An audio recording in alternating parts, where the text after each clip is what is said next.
আপনি যদি নতুন ইউটিউব চ্যানেল খুলে থাকেন তাহলে এই প্রশ্নটা নিশ্চয়ই মাথায় ঘুরছে যে প্রথমে শর্ট ভিডিও ছাড়বো না বড় ভিডিও। কারণ চারিদিকে দু ধরনের কথাই শোনা যায়। কেউ বলে শর্ট ছাড়া শুরু করো, ভাইরাল হবে, আবার কেউ বলে লং ভিডিও ছাড়া ইউটিউব কাজই করবে না। কিন্তু বাস্তব সত্যটা কি?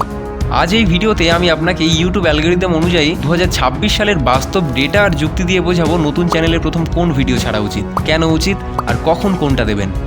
নমস্কার, আমি অমিত, আপনি দেখছেন হিডেন সাইড স্টুডিও। চলুন শুরু করি একেবারে মূল কথা থেকে। ইউটিউব আসলে নতুন চ্যানেলকে কিভাবে দেখে? এই প্রশ্নটা আসলে আমাদের সবার। প্রথমে একটা ভুল ধারণা ভাঙা দরকার। ইউটিউব নতুন চ্যানেলকে অবহেলা করে না, বরং ইউটিউব নতুন চ্যানেলকে টেস্ট করে। ইউটিউব শুরুতে দেখে যে কে আপনার ভিডিও দেখছে, কতক্ষণ দেখছে আর দেখার পর কি করছে। এই ডেটা পাওয়ার জন্য ইউটিউবের দরকার কনটেক্সট, আর সেই কনটেক্সট ইউটিউব শর্ট এবং লং দুটো থেকে আলাদা আলাদাভাবে সংগ্রহ করে। এবারে বলি যে শর্টস ভিডিও দিলে কি হয়। শর্টস ভিডিওর ভালো সুবিধা আছে, যেমন শর্টস খুব তাড়াতাড়ি রিচ দেয়, নতুন অডিয়েন্স আপনাকে ডিসকভার করে, নতুন চ্যানেলে কনফিডেন্স বাড়ে। কিন্তু শর্টস ভিডিও কিন্তু ওয়াচ টাইম বাড়ায় না। সাবস্ক্রাইবার আসলেও তারা অনেক সময় প্যাসিভ সাবস্ক্রাইবার হয় এবং মনিটাইজেশনের জন্য সরাসরি সাহায্য করে না। সব থেকে গুরুত্বপূর্ণ কথা হলো যে শর্টসের অডিয়েন্স আর লং অডিয়েন্স কিন্তু এক নয়। এবারে বলি যে লং ভিডিও দিলে কি হয়। লং ভিডিওর প্রথম সুবিধা ওয়াচ টাইম তৈরি করে, বিশ্বাস তৈরি হয় এবং ইউটিউব বুঝতে পারে যে আপনি কোন বিষয়ে এক্সপার্ট।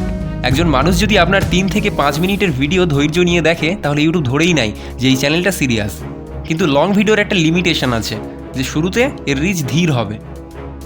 এখন আসি সবচেয়ে গুরুত্বপূর্ণ সিদ্ধান্তে, যে তাহলে নতুন চ্যানেলে আমরা প্রথমে কোনটা পোস্ট করব। উত্তরটা হলো নতুন ইউটিউব চ্যানেলে প্রথম ভিডিও হওয়া উচিত লং ভিডিও।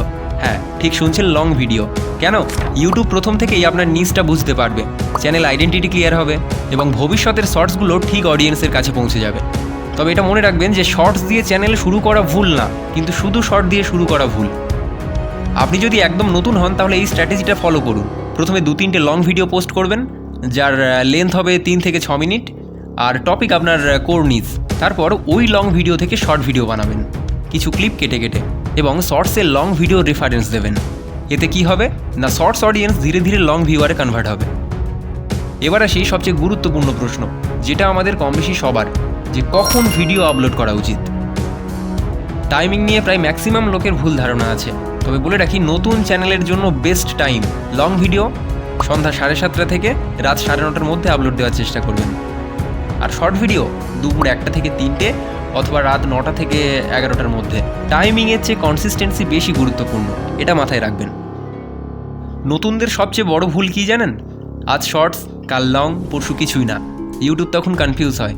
তাই আপনাকে বলছি, একটা ফিক্সড প্ল্যান নিন। কমপক্ষে অন্তত 30 দিন একইভাবে আপলোড দিন। নতুন চ্যানেল, আগে লং ভিডিও, তারপর শর্টস, আর সব কিছুর উপরে কনসিস্টেন্সি।